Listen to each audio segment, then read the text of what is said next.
পূর্বশত্রুতার জের ধরে রাজধানীর মহাখালী জাতীয় বক্ষব্যাধি ইনস্টিটিউট ও হাসপাতালের কর্মচারী ইউনিয়নের সাবেক সাধারণ সম্পাদক জামাল হোসেনকে গুলি করেছে দুর্বৃত্তরা।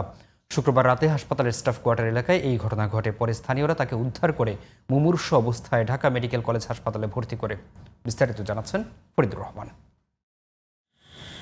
শুক্রবার রাতে রাজধানীর মহাখালী জাতীয় বক্ষব্যাধি ইনস্টিটিউট ও হাসপাতালের কর্মচারী ইউনিয়নের সাবেক সাধারণ সম্পাদক জামাল হোসেন হাসপাতালের স্টাফ কোয়ার্টার এলাকায় আলাউদ্দিনের দোকানের সামনে বসে ডিম খাচ্ছিলেন।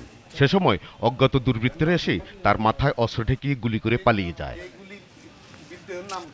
তিনি মাটিতে লুটিয়ে পড়লে স্থানীয়রা তাকে উদ্ধার করে ঢাকা মেডিকেল কলেজ হাসপাতালে নিয়ে যান।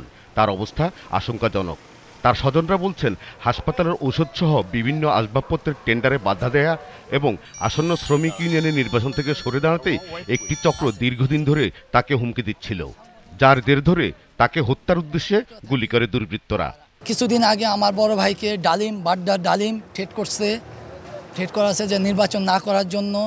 আবার এখানে আবার শীর্ষ সন্ত্রাসী রুবেল আজিজ ওরফে আজিজ প্লাস রুবেল শীর্ষ সন্ত্রাসী, ও কিছুদিন আগেও ফোন দিছে যে নির্বাচন না করা। এই কারণে ওনার সাথে কারোর আমি বাদাবাদি দেখি নাই এ পর্যন্ত।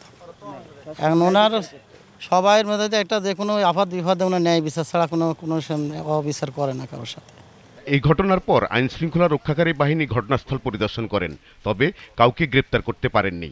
বনানী থানা পুলিশ বলছে, সিসিটিভি ফুটেজ সহ কিছু গুরুত্বপূর্ণ তথ্য তারা পেয়েছেন।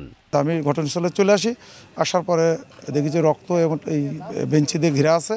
আর যে জামাল হোসেন, তাকে এখানকার লোকজন তাকে উদ্ধার করে ঢাকা মেডিকেলে নিয়ে গেছে।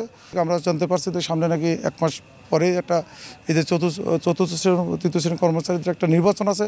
এই নির্বাচন কেন্দ্রিক কিনা, তা পারিবারিক কেন্দ্রিক কিনা, সকল বিষয় নিয়ে আমাদের তদন্ত অব্যাহত আছে। জামাল হোসেনের স্বজনরা এই ঘটনার সুষ্ঠু তদন্ত করে অপরাধীদের দ্রুত আইনের আওতায় আনার দাবি জানিয়েছেন। Faridur Rahman, GTV news, Dhaka.